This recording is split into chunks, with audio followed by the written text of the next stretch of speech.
ওদেরকে আমরা গতকালকে 15ই আগস্ট দুপুরবেলা আমার কাছে ফোন আসে সোনাপুর গ্রাম থেকে ধর্মীয় মেম্বার আমাকে ফোন দিয়ে বলছে যে তার গ্রামে 75 বছর বয়স্ক মোহাম্মদ আলী নামে এক লোক মারা গেছে।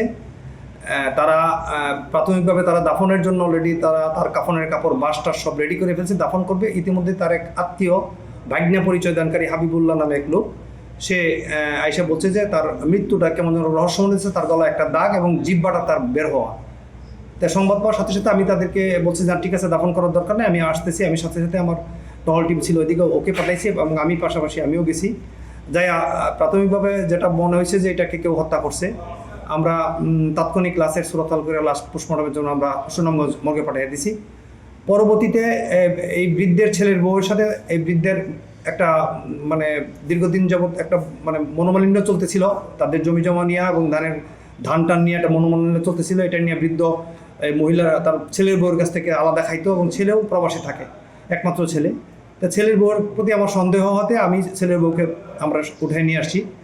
টানা জিজ্ঞাসাবাদে ছেলের বউ এক পর্যায়ে স্বীকার করছে যে তার শ্বশুর তার ওই যে জমি লিখে না দেওয়ায়, তারা ধান টান না দেওয়ার কারণে শ্বশুরের সাথে তার মনোমালিন্য এবং 2-3 মাস যাবৎ শ্বশুর আলাদা খায়, তার মধ্যে খায়ও না।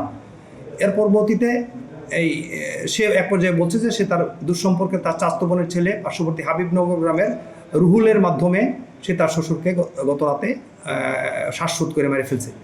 পরে আমরা রাতেই অভিযান চালায় রুহুলকে আটক করছি এবং রুহুলের সহযোগী আরও 2 জন নাম পাইছি আমরা, নজরুল এবং জিয়াউর। আমরা নজরুলকে আটক করছি, কিন্তু জিয়াউর পালিয়ে গেছে। রুহুল এবং নজরুলকে জিজ্ঞাসাবাদ করে আমরা যেটা পাইছি যে ওই বৃদ্ধার ছেলে বিদেশ থেকে, ইসমাইল, সে বিদেশ থেকে প্রথম সে এই রুহুলকে ফোন দিছে যে আমার বাবা আমার ওয়াইফ এবং বাচ্চাকে খুব অশান্তি দেয়, বাবারে মেরে ফেলতে হবে, একটা কিছু কর, তুই কারোর সাথে প্রয়োজনে যোগাযোগ কর। তখন তার বাবা ইসমাইল বিদেশ থেকে বলার পরে রুহুল তার এই জিয়াউর এবং নজরুলের সাথে যোগাযোগ করছে, তারা 50,000 টাকা চাইছে যে তার বাবাকে মেরে দিবে।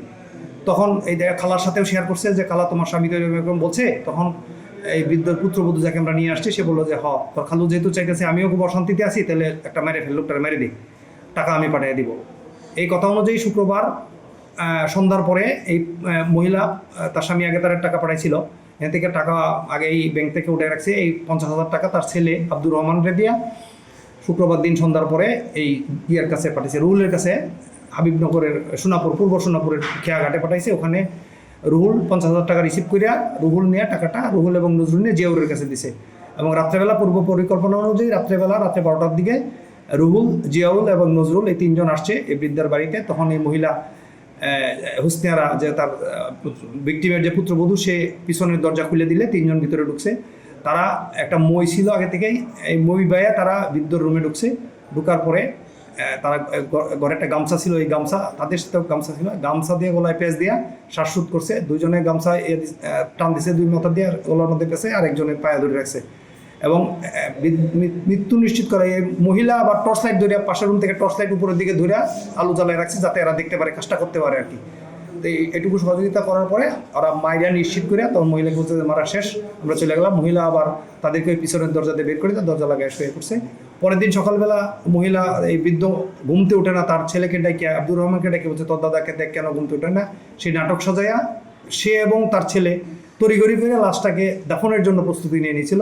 এর মাঝখানে স্থানীয় লোকজন একটু সন্দেহ হতে ধরা পড়ছে যে হুসনিয়ারা, রুহুল এবং নজরুল, তারা 3 জন এই ঘটনার স্বীকার করছে। তারা এই যে বর্ণনা দিলেন, এই বর্ণনা অনুযায়ী তারা এই বৃদ্ধ লোকটাকে মারছে।